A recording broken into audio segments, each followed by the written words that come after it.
प्रयागराज के बाहुबली अतीक अहमद का नाम तो आपने सुना ही होगा। भले योगी सरकार में उसे मिट्टी में मिला दिया गया हो, यानी कि उसकी हत्या कर दी गई है।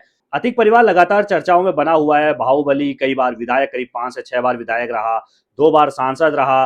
कई सारे 100 से ज्यादा मुकदमे दर्ज अतीक अहमद पर थे। प्रयागराज के चकिया से अपना साम्राज्य चलाया करता था। लेकिन आज उसका पूरा कुनबा बिखर गया है, यानी कि जब से योगी सरकार आई है उसके बाद से उत्तर प्रदेश में उसका पूरा कुनबा बिखर गया है। कुनबे की बात करें, अतीक अहमद और उसका भाई हुआ करता था अशरफ अशरफ अहमद। अतीक अहमद के 5 बेटे थे। 5 बेटों में से सबसे बड़ा बेटा उमर लखनऊ की जेल में बंद है। दूसरे नंबर का बेटा जो है अली, वो झांसी की जेल में बंद है। तीसरे नंबर का बेटा असद पुलिस एनकाउंटर में 2023 में झांसी में मारा जा चुका है। चौथे नंबर का बेटा है एहजम, वो अपनी बुआ के साथ रहता है, वो जेल से बाहर है, यानी कि उस पर कोई आरोप नहीं है।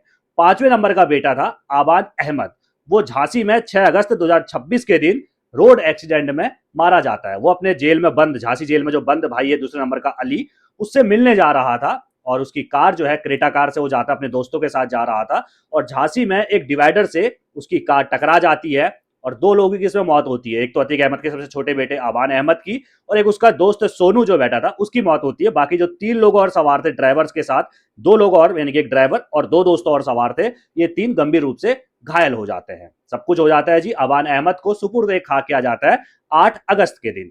अतीक अहमद, अशरफ दोनों पहले मारे जा चुके हैं 2023 में। उसके अलावा 2 बेटे और मर चुके हैं। एक का एनकाउंटर हुआ, एक सड़क हादसे में मर चुका है, और 2 बेटे जो है वो जेल में बंद है। सिर्फ एक बेटा एहजम वो बाहर है। आप समझ गए कुनबा। पत्नी पत्नी जो है वो फरार है, 2023 से ही फरार है। यूपी पुलिस पर भी सवाल उठाना चाहूंगा मैं यहाँ पर कि आप एक महिला को नहीं पकड़ पा रहे हैं। भाई साहब 3 साल हो गए हैं और आप एक महिला को नहीं पकड़ पा रहे हैं, अतीक अहमद की पत्नी को नहीं पकड़ पा रहे। कई सारे मुकदमे उस पर भी दर्ज हैं, लेकिन आप अभी तक पकड़ नहीं पाए, अभी भी वो फरार है। यानी कि शाइस्ता परवीन अतीक अहमद की पत्नी का नाम था।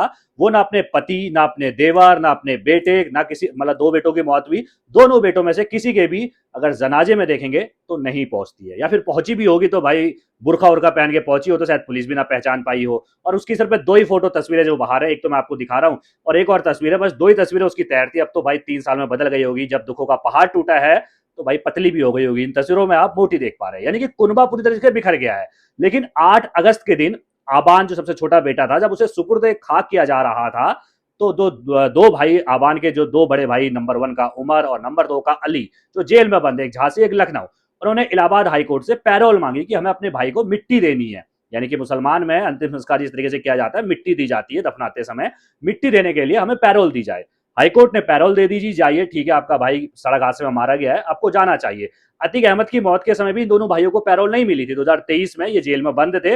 अतीक अहमद और अशरफ को गोली मार दी गई थी, 3 लड़कों ने गोली मारी थी। जब उनको पुलिस कस्टडी में मेडिकल के ले जाया जा रहा था, मीडिया के वेश में आते हैं, जो हमलावर है मीडिया बनकर आते हैं, माइक आईडी लेकर आते हैं और बंदूक से टपका डालते हैं अतीक अहमद और उसके भाई अशरफ को। लेकिन अब जब यहां पर आबान की मौत होती है सड़क हादसे में, तो इलाहाबाद हाईकोर्ट से उमर और अली को जो है वो पैरोल मिल जाती है। पैरोल मिलती है तो भाई लखनऊ से उमर लाया जाता है, लखनऊ जेल से पुलिस कस्टडी में, और झांसी जेल से अली लाया जाता है। यानी कि दोनों भाइयों को लाया जाता है कहाँ, प्रयागराज कसारी मसारी मस्जिद में जो है दफनाया जाता है आबान अहमद को, जहां पर अतीक अहमद को भी दफनाया गया, अशरफ को भी दफनाया गया और उसके भाई असद को भी दफनाया गया, जिसका एनकाउंटर हुआ था। जब यहाँ लाया जा रहा था उमर को, सबसे बड़े बेटे को उमर को, लखनऊ से जब लाया जा रहा था, तो प्रतापगढ़ जब जो है पुलिस का काफिला पहुंचता है, भाई पुलिस के काफिले में जो है वो लाया गया, तो प्रतापगढ़ से जो उमर के समर्थक हैं, जो अतीक अहमद के समर्थक हैं, वो पुलिस के काफिले में शामिल हो जाते हैं। कुछ गाड़ियां जो है वो उमर को एक तरीके से सुरक्षा देने के लिए कहिए, या समर्थक उसके जो थे वो उस पुलिस के काफिले में शामिल हो जाते हैं। अब गाड़ी जब टोल प्लाजा पर पहुंचती है तो भाई पुलिस की गाड़ियां तो निकल जाती है, लेकिन जो उसके पीछे समर्थकों की गाड़ियां थी, जिसमें एक थार कार भी थी, वो जैसी टोल प्लाजा पर पहुंचती है, वहां पर रुकती है और कहती है कि भाई टोल प्लाजा का अपना बैरिकेडिंग हटाओ यहाँ से। जब टोल प्लाजा कर्मचारी जो है वो कहते हैं भाई पैसा दीजिए तभी तो हटाएंगे, ऐसे क्या तुम्हारे पापा का राज चल रहा है क्या यहाँ पर, अब भाई पैसा दो। तो भाई साहब वो पैसा देने के लिए मना कर देते हैं, गाली गलौज करने लगते हैं और गाड़ी तक चढ़ाने लगते हैं। और जब फिर नहीं बनती बात तो गाड़ी बैरिकेडिंग से तोड़ते हुए गाड़ी लेकर निकल जाते हैं। अब इस पर प्रतापगढ़ पुलिस का बयान आया। मैं आपको शुरू में कहा कि रस्सी टूट गई लेकिन बल नहीं गया है, रस्सी पूरी तरीके से जल के राख हो चुकी है, क्योंकि परिवार पूरा कुनबा बिखर चुका है, लेकिन बल नहीं गया है। प्रतापगढ़ के पुलिस का बयान मैं आपको सुनाता हूं, अधिकारी का, इस पर क्या कुछ कहना वो सुनिए, उसके बाद आगे फिर और बात करेंगे। कांड यही खत्म नहीं होता है, आगे और कांड बाकी है। दिनांक 8 अगस्त को उमर प्रयागराज लखनऊ से प्रयागराज सरकारी गाड़ियों में जा रहा था।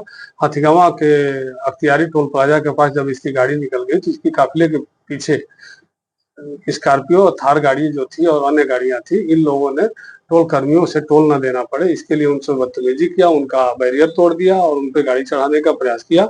टोल मैनेजर की तहरीर पे थाने पर सुसंगत धाराओं में अभियोग पंजीकृत कर लिया गया है और बदमाशी करने वाले बदमाशों की शिनाख्त का प्रयास किया जा रहा है। तो आपने प्रतापगढ़ की पुलिस का बयान सुना किस तरीके से जो है वो उमर के समर्थक टोल प्लाजा पर गुंडई करते हुए आगे बढ़ते हैं।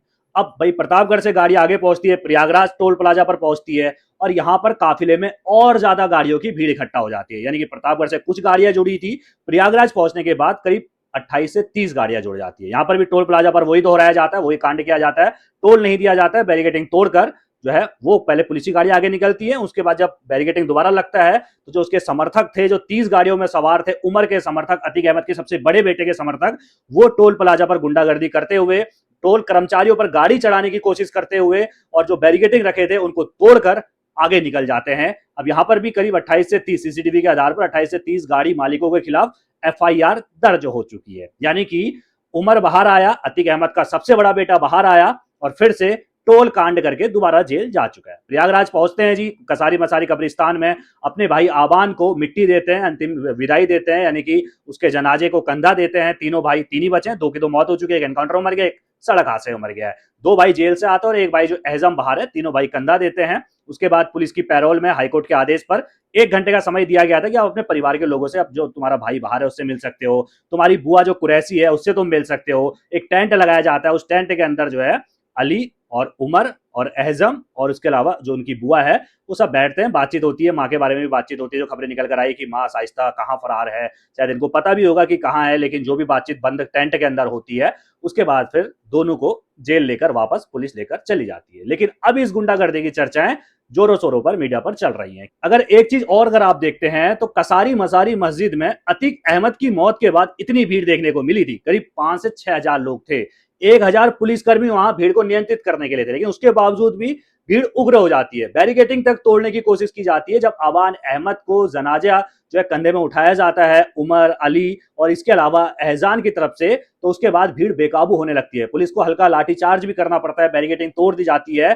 तो इन तस्वीरों से तो एक चीज समझ में आता है, अतीक अहमद का कुनबा धीरे धीरे भले मिट्टी में मिल रहा हो, अतीक अहमद मर गया हो, उसका भाई अशरफ को गोली मार दी गई हो और बेटे असद का एनकाउंटर पुलिस ने कर दिया हो, आबान सड़क हादसे में मारा गया हो, दो बेटे उमर और अली जेल में बंद हो, एक बेटा सिर्फ बाहर है, मां शाइस्ता जो है वो पिछले 3 साल से फरार हो, लेकिन प्रयागराज में आज भी अतीक अहमद का दीवानगी कहे, अतीक अहमद का रुतबा कहे, वो इन तस्वीरों से साफ नजर आता है कि भाई भीड़ रिकॉर्ड तोड़ थी। 5 से 6 हजार लोग थे और पुलिस बैरिकेटिंग लगा रही थी, लेकिन उसके बावजूद भी लोग मानने को तैयार नहीं थे। कुल मिलाकर अतीक अहमद के इस पूरे साम्राज्य को मिट्टी में मिलता हुआ देख रहे हैं कई लोग यहाँ पर। और अगर देखा जाए तो योगी सरकार ने, जब भाई उमेश पाल का हत्याकांड हुआ था, राजू पाल हत्याकांड का गवाह था, जिस तरीके से अतीक अहमद के पतन की कहानी यहीं से लिखी जाती है। 2023 में जिस तरीके से गवाह की हत्या कर दी गई थी, उसके बाद से पूरा परिवार लगभग लगभग खात्मे की तरफ चला जाता है। आप क्या कहेंगे इस रिपोर्ट पर? अपनी राय कमेंट में जरूर रखिएगा। बाकी देश दुनिया की सभी खबरों को पहले पाने के लिए बेल आइकन दबाना बिल्कुल ना भूलिएगा। नमस्कार।